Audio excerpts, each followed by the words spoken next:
Hi guys, today I want to talk about tsarist jails and Soviet jails. You know, our famous Nobel Prize winner Solzhenitsyn likes to complain about the conditions of life in the tsarist Katorga, as if it was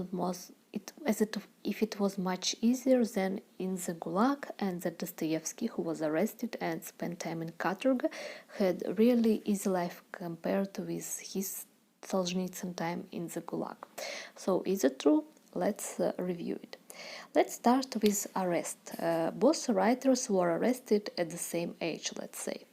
But Solzhenitsyn was arrested during war and maybe even saved from possible death, while Dostoevsky was arrested in the normal, peaceful time, and his punishment was death from execution. He received news that the death penalty was changed in the Katorga at the last moments, so it was really stressful arrest for him, and he waited days, and then he realized that no, he wouldn't have been killed, so it was really stressful in my opinion. Dostoevsky spent most of his time in jail in Siberia, while Solzhenitsyn spent it in central Russia mostly his time. Also, Dostoevsky arrived from St. Petersburg to Omsk on foot in chains, yes, while Solzhenitsyn was transported by transport. But it is not the end.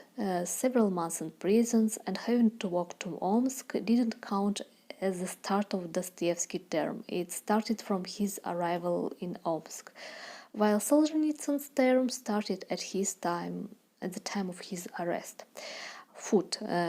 While we can find in the book of Dostoevsky that they ate food even with cockroaches, of course Solzhenitsyn Russia was much better, and also he received a lot of packages from his family, and in his letters to his family we can find information that, you know guys, I'm tired of fruit, send me this please, or send me this type of cigarettes, not this type of cigarettes, I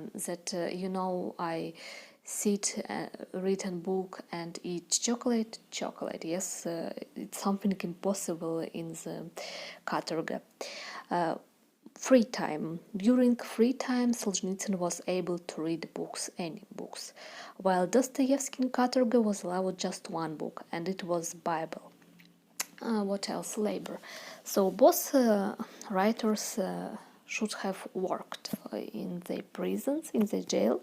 So in the letters of Solzhenitsyn to his wife, we can find that he worked like 8 hours a day, and it was that he hadn't enough time for enough free time, unfortunately, with 8 hours work day. While what we can read in Dostoevsky, it is that the long summer days were almost entirely taken up with government work. In the short nights there was barely enough time for sleep. After 9 o'clock we were all counted, driven into the barracks and locked up for the night. The nights were short, they woke up us between 4 and 5, and we never fell asleep before 11. So it looked like Dostoevsky worked more than 8 hours a day. Also, Solzhenitsyn had arrests at every Sunday and in the time of state holidays, while Solzhenitsyn had just 3 days of rest in the whole year. It was on the Easter, Christmas, and one holiday that connected with Tsar. I can't explain what is it exactly was. Anyway, at the end, what can we say? That at the end, after the freedom, Solzhenitsyn, as we know, got Nobel Prize, had great houses in USA, in Russia, and had pretty good life, let's say.